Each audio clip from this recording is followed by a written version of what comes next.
प्रिय दोस्तों, स्वागत है आपका आपके अपने चैनल मोटिवेशनल बुक्स में। हम आपके लिए लाए हैं घर बैठे विश्व की प्रमुख प्रसिद्ध पुस्तकें। वो पुस्तकें जो न केवल आपको सफलता के शिखर पर पहुंचा सकती हैं, बल्कि आपके जीवन की दिशा भी बदल सकती हैं। जिन्होंने चैनल सब्सक्राइब कर लिया है उन्हें धन्यवाद, एवं अगर अभी तक भी नहीं किया है तो आराम से कर लें। वीडियो पसंद आए तो लाइक करें। चलिए शुरू करते हैं हम आज का अपना ये वीडियो। पुस्तक का नाम है How to Develop Self-Confidence and Influence People by Public Speaking, Dale Carnegie. लेखक का जन्म 1988 में मिसूरी, अमेरिका में हुआ था। वह विश्व के सर्वाधिक प्रसिद्ध लेखक माने जाते हैं। जोश, उन्नति एवं कम्युनिकेशन स्किल्स पर अपने विस्तृत विचार देने के लिए वे जाने जाते हैं।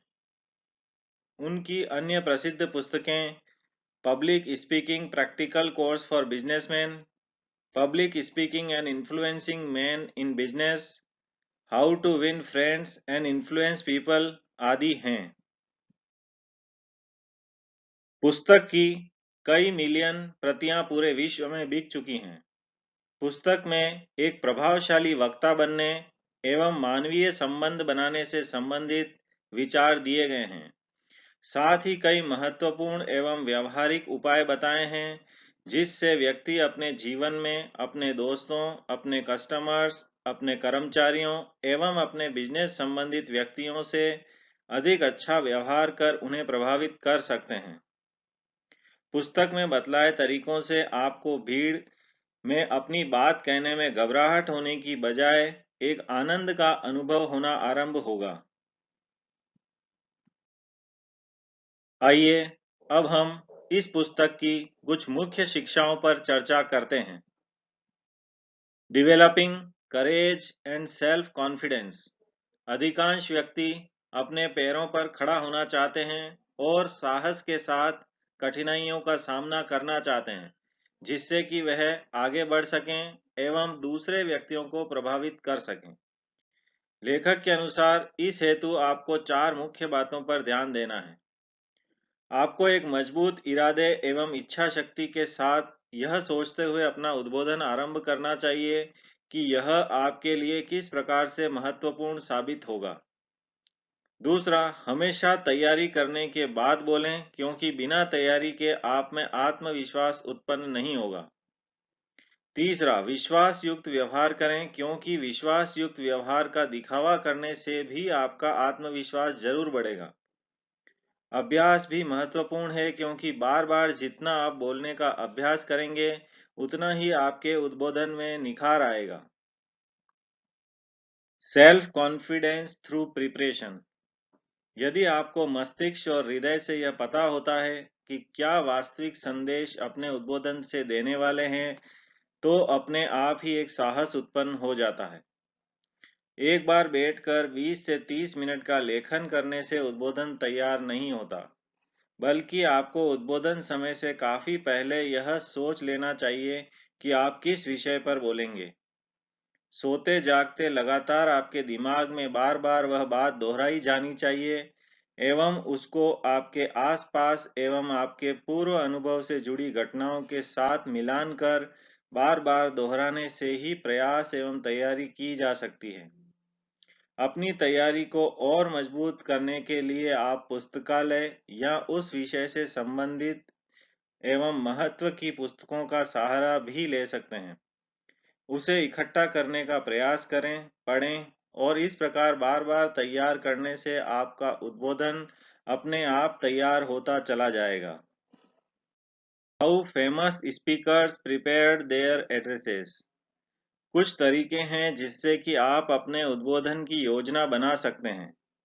जैसे अपने विचारों को व्यक्त करें, लोगों से उस पर बहस करने को कहें और उस पर कार्य करने की अपील करें।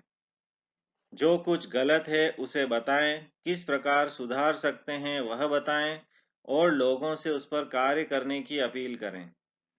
लोग क्या चाहते हैं उस पर ध्यान आकर्षित करें, उनका विश्वास जीतें, तथ्य उनके सामने रखें एवं उन्हें कार्य करने के लिए प्रेरित करें। Napoleon said, "The art of war is a science in which nothing succeeds which has not been calculated and thought about." आपके वक्तव्य के पक्ष और विपक्ष दोनों में जो बातें हो सकती हैं, उन्हें पहले ही इकट्ठा कर तैयार रखें। बोलने से पूर्व ही अंतिम परिणाम पर पहुंच जाएं एवं उसके पश्चात अपना वक्तव्य आरंभ करें और उसे उस परिणाम तक पहुंचाने का प्रयास करें। कभी भी लिखी हुई वक्तव्य को अपने उद्बोधन में बोलने का प्रयास न करें। लिखी हुई सामग्री को सुनने में अधिकांश लोगों की रुचि नहीं होती है। एक बार उद्बोधन तैयार हो जाने के पश्चात बार-बार आप अकेले में उसका अभ्यास करते रहें। द इम्प्रूवमेंट ऑफ मेमोरी, याददाश्त बढ़ाने हेतु ध्यान लगाएं, सावधानी पूर्वक देखें, ज़्यादा से ज़्यादा अपनी सभी इंद्रियों से उस वस्तु का दृष्टिकोण अपने दिमाग में बनाने का प्रयास करें और मुख्य रूप से आँखों से उस चीज़ को ध्यानपूर्वक देखें। इसी प्रकार याद करने के लिए दूसरा मुख्य नियम दोहरान है। बार-बार दोहराने से चीजें कंठस्थ हो जाती हैं। लगातार उस चीज के सामने न बैठें, बल्कि बार-बार उस चीज के पास जाकर उसे अपने मस्तिष्क में याद करने का प्रयास करें। हम ज्यादातर बातों को कुछ समय में भूल जाते हैं, अतः अपने द्वारा तैयार किए गए वक्तव्य को उद्बोधन से कुछ समय पूर्व पुनः एक बार दोहरान कर लें। करने का तीसरा नियम है वस्तु को दूसरी वस्तुओं के साथ जोड़ना। जितना आप चीजों और बातों को आपस में जोड़ सकते हैं, उतना आपको उसे याद रखने में आसानी होती है। एक बात को उससे पूर्व की बात के साथ जोड़ें और बाद वाली बातों को भी इसी प्रकार आपस में एक दूसरे से जोड़ते चले जाने से चीजें दिमाग में याद रखने में आसानी होती है। तारीख आदि याद रखने के लिए उन्हें किन्हीं महत्वपूर्ण तारीखों के साथ जोड़कर याद रखें। इतनी तैयारी के बाद भी यदि आप बोलते समय कुछ बिंदु भूल जाते हैं, तो जो अंतिम बिंदु आपको याद था, उसे 2-3 बार बार-बार अपने उद्बोधन में दोहराते हैं, तो आपको आगे की बातें जो भूल गए थे, वह याद आ जाएंगी। Elements in successful speaking. हम किसी भी चीज में पहले ही प्रयास में पूर्ण सफल नहीं हो सकते हैं। हम धीरे-धीरे गलतियों से सीखते हुए सफल होते हैं। अतः हमें बार-बार लगातार प्रयास करना चाहिए।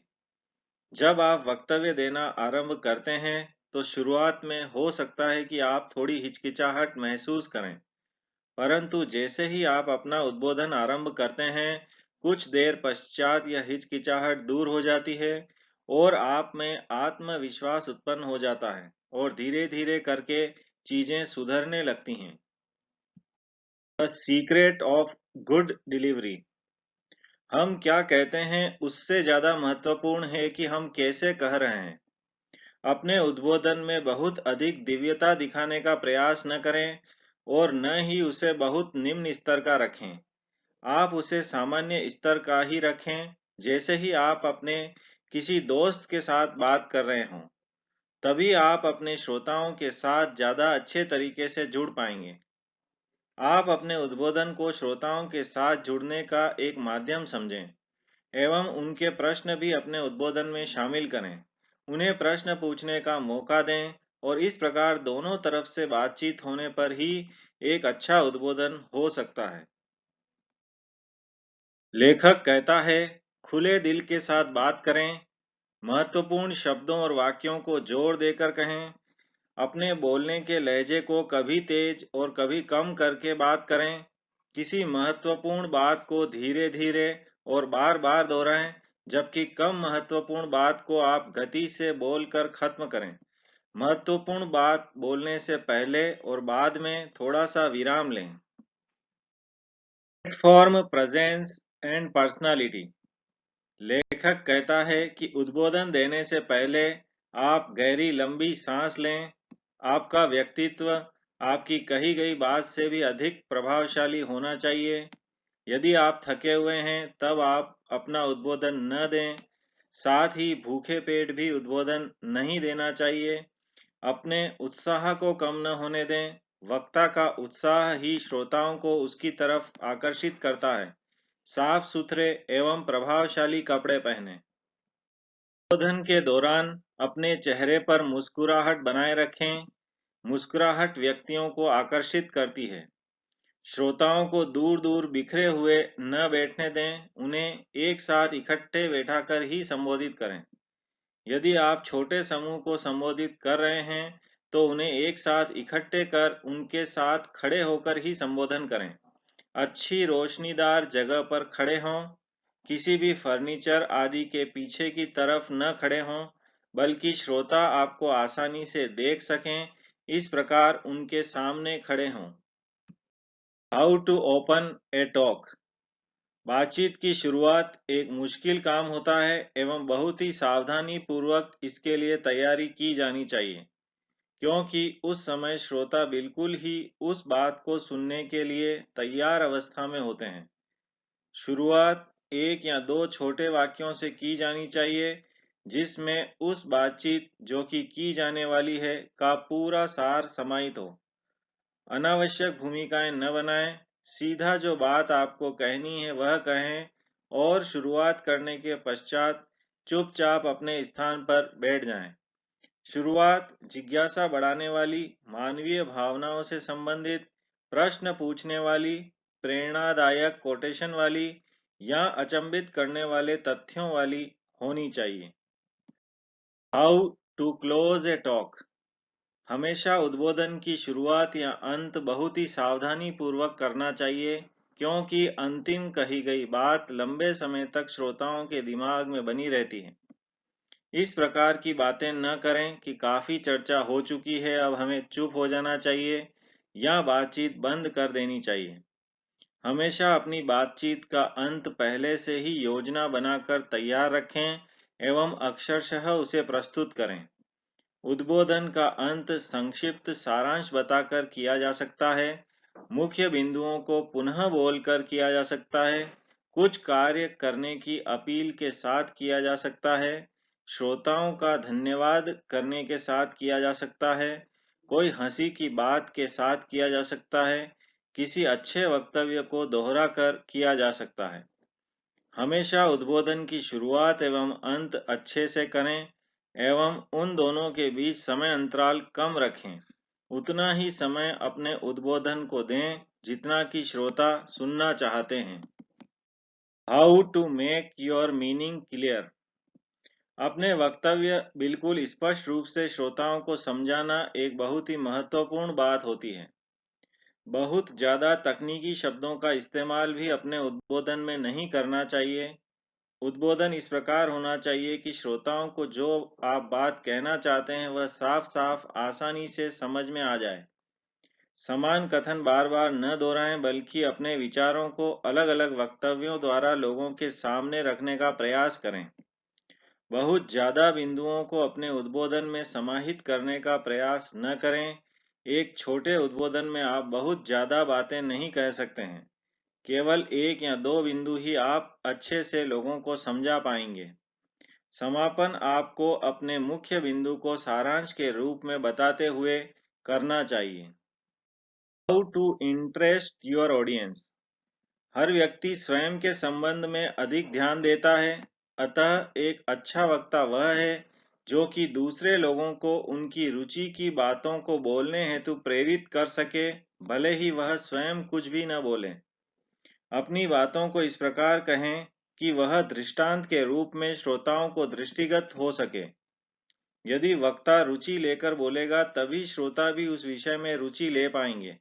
अतः वक्ता को उदासीन होने की बजाय अपनी बातों को रुचिकर तरीके से कहने का प्रयास करना चाहिए एवं स्वयं भी उसमें रुचि लेनी चाहिए।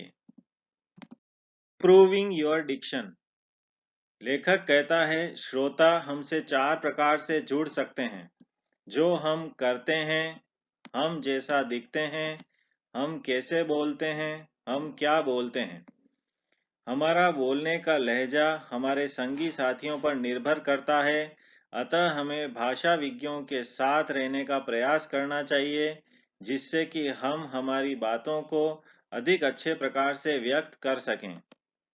समाचार पत्र जो आप पढ़ते हैं उसके आधे समय को आप अच्छी पुस्तकें पढ़ने में व्यतीत करें। इससे आपका भाषा ज्ञान समृद्ध होगा एवं जाने अनजाने ही आपके उद्बोधनों में उसका लाभ प्राप्त होगा। हो सके तो एक शब्दकोश अपने साथ रखें एवं अनसुने शब्दों को उस शब्दकोश में ढूंढकर उसके प्रयोग कहाँ-कहाँ किए जा सकते हैं, उन संभावनाओं को भी पता लगाते रहें। शब्द जिनका प्रयोग करते हैं उनके उद्भव एवं इतिहास को पता लगाने का भी प्रयास करें, जिससे आपका ज्ञान समृद्ध होगा, जो आपके उद्बोधनों में भी लोगों को नजर आएगा एवं उन्हें प्रभावित कर सकेगा। दोस्तों, आपको आज का यह वीडियो पसंद आया होगा। आगे भी हम इसी प्रकार आपकी पसंद की पुस्तकों के वीडियो लेकर आपसे मिलते रहेंगे। तब तक के लिए good bye and keep reading.